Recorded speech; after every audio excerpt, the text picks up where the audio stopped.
తమ న్యాయమైన హక్కుల కోసం డిసెంబర్ 20 తేదీ నుండి జనవరి 11వ తేదీ వరకు 22 రోజుల పాటు నిరవధికంగా సాగిన సమగ్ర శిక్ష ఉద్యోగుల సమ్మె సందర్భంగా రాష్ట్ర ప్రభుత్వం చర్చలకు అంగీకరించిన డిమాండు ఆదేశాలను తక్షణం విడుదల చేయాలని కచేరిపేట సిఐటియు కార్యాలయంలో నిర్వహించిన పత్రికా సమావేశంలో జేఏసీ నాయకులు డిమాండ్ చేశారు. 2017 నుండి వేతనాలు పెరగని 7,000 మందికి సమగ్ర శిక్ష ఉద్యోగులకు 23% వేతనాల పెంపునకు రాష్ట్ర ప్రభుత్వం అంగీకరించిందని, పీఎఫ్ అమలుకు సానుకూలంగా ఉన్నట్లు తెలిపారన్నారు.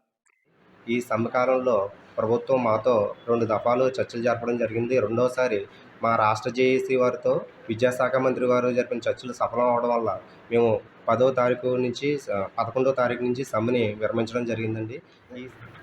డిసెంబర్ 20వ తారీఖు నుంచి సమగ్ర శిక్ష ఉద్యోగులు 22 రోజుల పాటు సమ్మె చేసినటువంటి సందర్భంగా మొన్న 10వ తారీఖున చర్చలు 11వ తారీఖున చర్చల్లో బొత్స సత్యనారాయణ గారు, అలాగే ఎస్పీడీ, అలాగే ప్రభుత్వ అధికారులు అందరూ కలిపి కొన్ని విషయాలను అంగీకరించడం, దాని మీద ప్రత్యేకమైన స్పష్టమైనటువంటి హామీలు ఇవ్వడం మీద సర్వశిక్షా అభియాన్ ఉద్యోగులు సమ్మె విరమించినట్టు జేఏసీ నాయకత్వం, రాష్ట్ర నాయకత్వం ప్రకటించింది.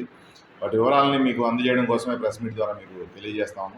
అలాగే 2017 నుంచి ఎవరికైతే వేతనాలు పెరగలేదో వాళ్ళకి, అంటే 7,000 మంది ఉన్నారు అలా వేతనాలు పెరగని వాళ్ళు, వాళ్ళకి 23% వేతనాలు పెంచుతూ ఆదేశాలు ఇస్తామని చెప్పి రాష్ట్ర ప్రభుత్వం అంగీకరించింది. దానికి ధన్యవాదాలు తెలియజేస్తా ఉన్నాం.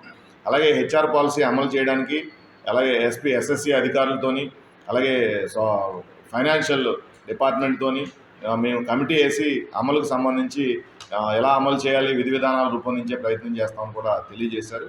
దానికి కూడా ధన్యవాదాలు. ఇప్పటివరకు ఆ కమిటీ ప్రస్తావన లేదు. ఈ సమ్మె సందర్భంగా కమిటీ వేసి ఎస్ఎస్ఏ ఉద్యోగుల పట్ల ప్రభుత్వం ఈ రకంగా కమిటీని వేయడాన్ని స్వాగతిస్తూ ఉన్నాం. అలాగే ఎంటీఎస్ అమలు చేయడం కోసం కూడా ప్రయత్నాలు ప్రారంభించింది. మేము అడగడం ఏంటంటే అందరికీ ఒకే కేటర్లో ఎంటీఎస్ అమలు చేయమని చెప్పి అడిగాము. కానీ రాష్ట్ర ప్రభుత్వం ఏం చెప్తుందంటే 0 to 5 years ఒకరికి, అలాగే 5 to 10 years, 10 to 15 years అనేటువంటి సర్వీస్ ఆధారంగానే ఎంటీఎస్ అమలు చేస్తామని చెప్పారు. దానికి ఆల్రెడీ సమాచారం సేకరిస్తున్నాం ఉద్యోగుల సర్వీసుకు సంబంధించి అని చెప్పింది. ఆ మేరకు కూడా మేము అంగీకరించడం జరిగింది. అలాగే ఎవరైతే ఎస్ఎస్ఏలో చనిపోయారో, విధుల్లో ఉండగా చనిపోయినటువంటి వాళ్ళు ఉన్నారో వాళ్ళ కుటుంబ సభ్యుల్లో ఒకరికి ఉద్యోగాలు ఇచ్చేలాగే కారుణ్య నియామకాలు చేపడతామని చెప్పింది. దానికి కూడా అంగీకరించడం జరిగింది రాష్ట్ర ప్రభుత్వం.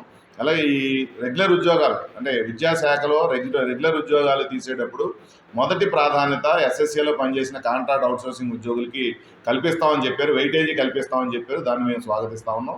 భవిష్యత్తులో నియామకాల్లో ఎస్ఎస్ఏ ఉద్యోగులకి ఇచ్చిన తర్వాతే ఓపెన్ కేటగిరీకి వెళ్ళాలని చెప్పి మేము భావిస్తా ఉన్నాం. ఆ రకంగా ప్రభుత్వం దాన్ని అమలు చేయాలని చెప్పి, అమలు చేసేందుకు కావాల్సిన ఏర్పాట్లన్నీ చేస్తానని చెప్పి అంగీకరించినటువంటి పరిస్థితి ఉంది.